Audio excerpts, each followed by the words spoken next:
Hello everyone, welcome back to another speed build with Frimlin, and this is part 3 of my little mini-series in Uptown Heights, and I'm showing you the furnishing of the second level, which is the second of the two largest levels. So either the next videos after this will be shorter, or I'll combine them together or something like that. Not too sure exactly how many more parts there will be in this little mini-series, but we'll see. Anyway, this level includes a kid's bedroom, massive kid's bedroom with ensuite, and that's where I'm at the moment. And there's also just a generic bedroom. It's one of the largest of the bedrooms that's not the main bedroom. And this is the same level for the kitchen, the lounge, the TV room, a large bathroom, dining room, and a toddler's room. And I'll get to that a little bit later on in the video. So as you can see, I'm copying items from another bathroom to help fill out this bathroom. This is the ensuite for the kids. And actually a lot of my faster camera movements in this mini-series is me switching between bathrooms, copying, cloning the items that I want to ensure that they're consistent throughout all the different bathrooms.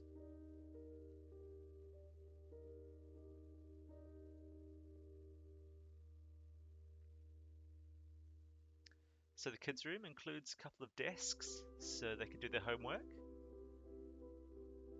I'm not sure if I stick a computer on one of them, maybe I do, but if not, that would be because I want both desks available for homework.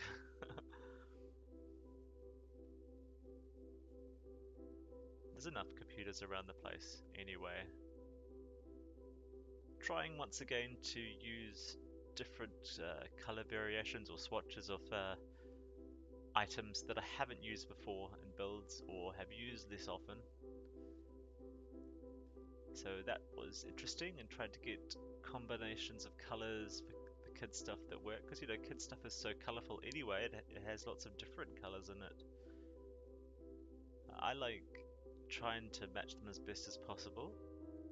The colors that I mix together in this kids room complex are probably not my first go-to colors, but they're bright and they're happy and they seem to be okay together. And hey, I didn't mention this in any of the previous videos, but for once I decided not to really care too much about which stuff pack or game pack items I used, so I haven't restricted myself too much. And but in saying that, I didn't go out of my way to use stuff from every stuff pack or expansion pack. I still tried to constrict it a little, but yeah, I've used quite a few different pack items. So I'm sorry about that if you don't have all those packs, or if you don't have one of them. If you don't have one of them and it's not used too much, then it probably won't look too bad.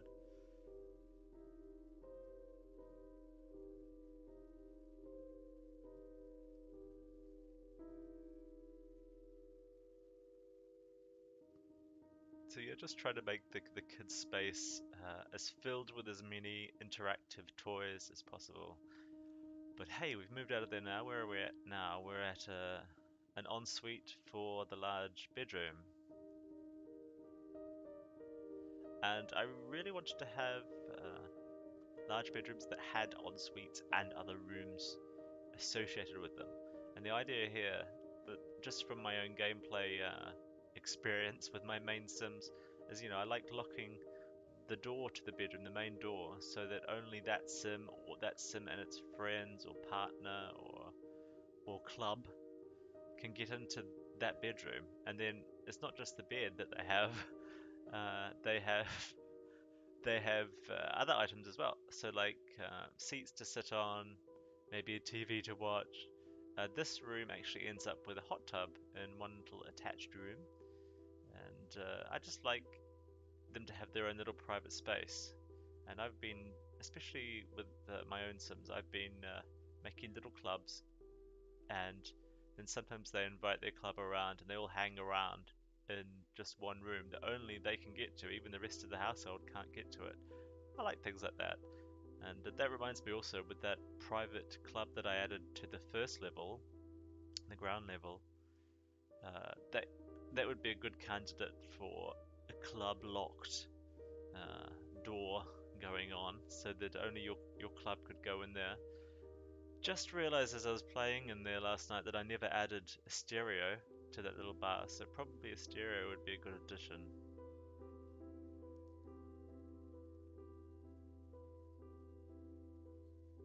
I did quite a bit of playtesting, but there are a couple of things that I missed like that, and also you'll see it later when I'm working on the kitchen, but I didn't leave enough bench space free, which is actually really unusual for me because I'm big into cooking. But the Sims that I was testing the kitchen with, they brought their own food in. They were actually my main Sims because I was so eager to get them in here. They brought their own food, and so I had it all kind of lying around the place for them to choose from.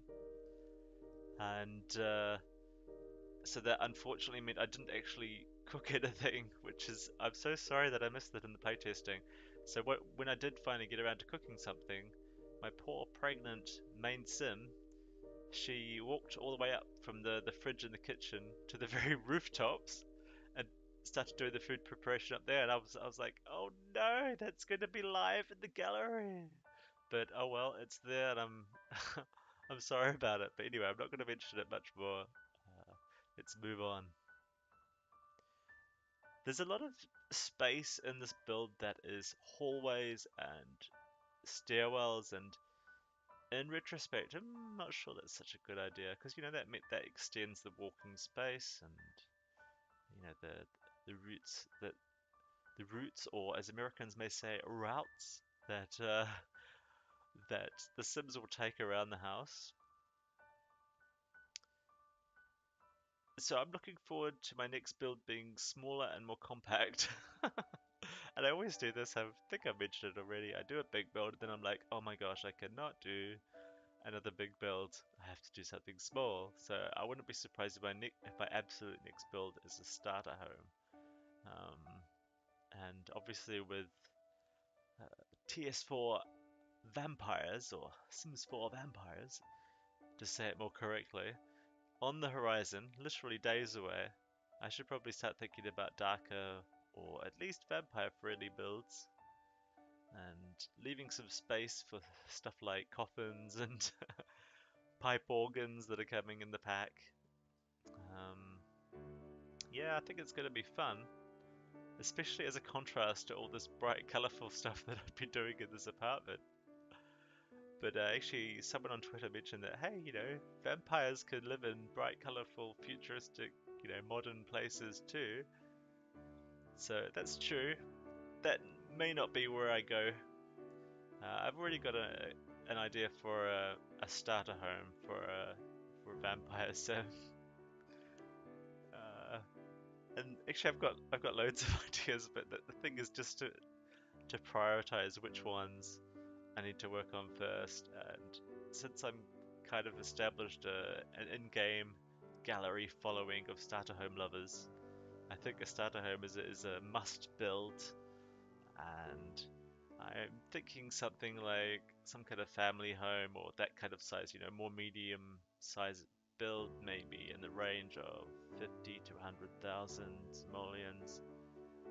Also very keen, and the amount of people I see on Twitter, especially doing certain challenges where they have restricted budgets and stuff like that.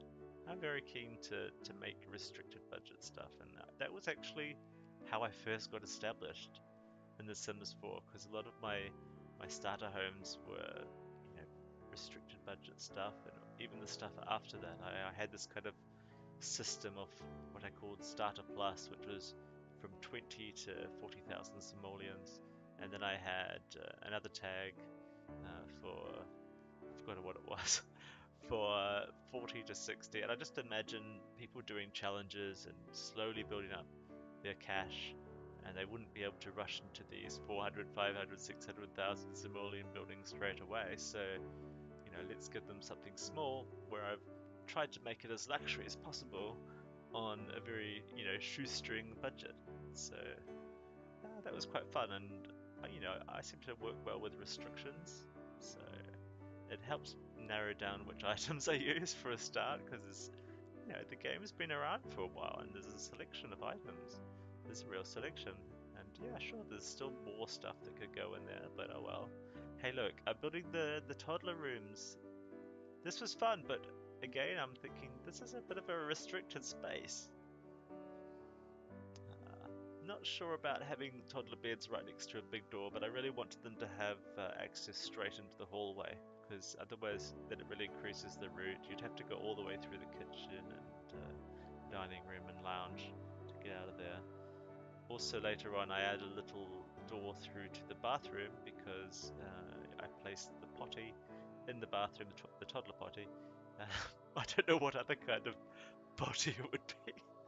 Anyway, so yeah, they have easy access to the potty, and I thought that was going to be helpful for playability. But there's also the downside of that is sometimes Sims will route through the bathroom to get through to the toddler room and stuff like that.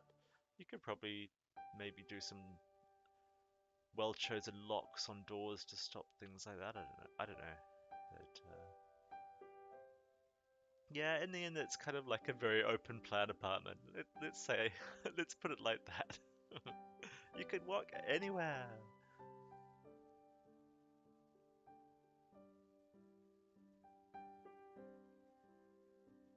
I spent quite a while arranging these coffee tables in front of the television, and in the end, I just cut one out and just settled on one. I also tried to have two sofas in front of the TV because I love maximum sitting space. You know, if you have more than 3 Sims there, that's cool, I think.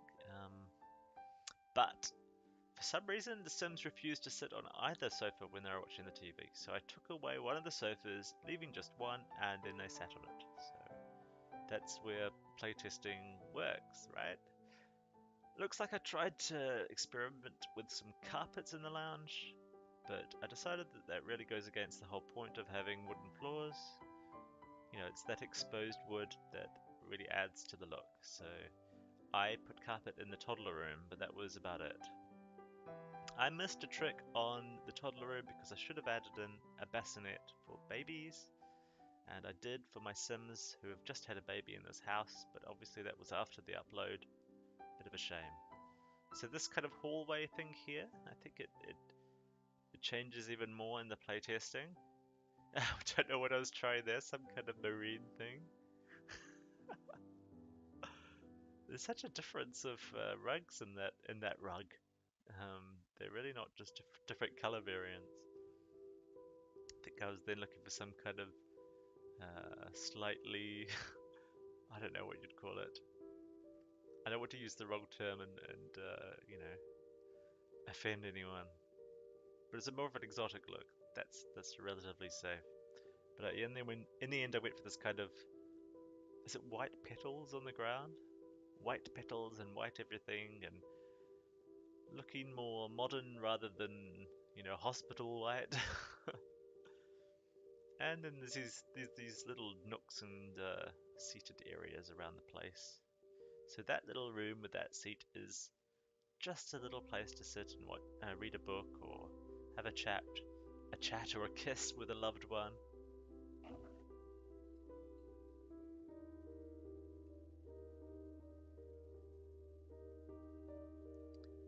But this was actually the entranceway, and so that had to change quite a bit. And once, I think I mentioned in an earlier video, I had to move that front door, which was a real shame. So this room became more like a sitting room slash glorified hallway. I've also been thinking of making another variation of this building, but on a ground floor lot. It wouldn't route exactly the way I intended it to, but it would probably still work with a bit of adjustment. So that might be coming to the gallery soon, we'll see.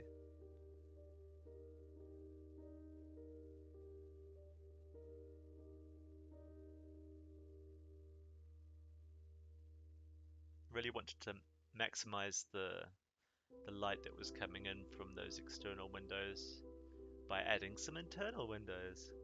And yeah, I think most corner rooms have one or two windows at least, and for the kids I wanted to be a bit more playful with their placement. I forgot to put something on their bedside table.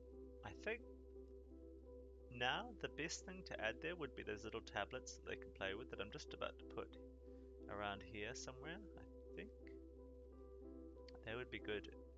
Yeah, there they are. They would be good on the bedside table in the bedroom area. And then if you place a little stereo on that other bedside table that's outside the bedroom area, then you could have lullabies playing on the radio or kids songs or whatever. I'm not sure if lullabies will stop. You know, the idea, of course, for a lullaby is that it puts a child to sleep, but would would a lullaby radio station wake up a sleeping child? I'm not sure, so I think probably a stereo, if you're going to have one. Don't have it right next to the bed. Something to test out. Loved adding those cloud lights, cloud ceiling lights, and I've also used them upstairs in one of the rooms. There's a room at the very top that, because it has stairs going up onto the rooftops, it is, I think, considered by the game as an external room, so it has natural light pouring in the stairwell, and so I added a cloud light in there just to kind of say, hey, yeah, I know it's an external room.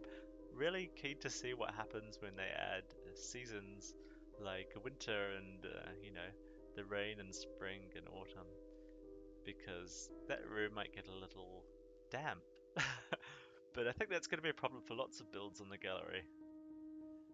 Things that we might have assumed would be okay because they're okay now might not be okay with seasons.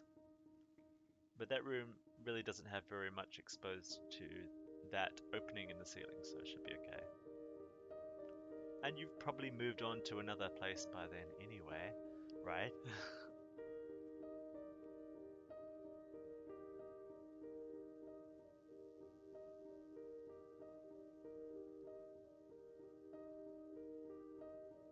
So I was really pleased with all the items that came with the toddlers, and I think, in reflection, it was a very rich, free update to the game, and I felt really appropriate to do it that way because it was like a gift to the community.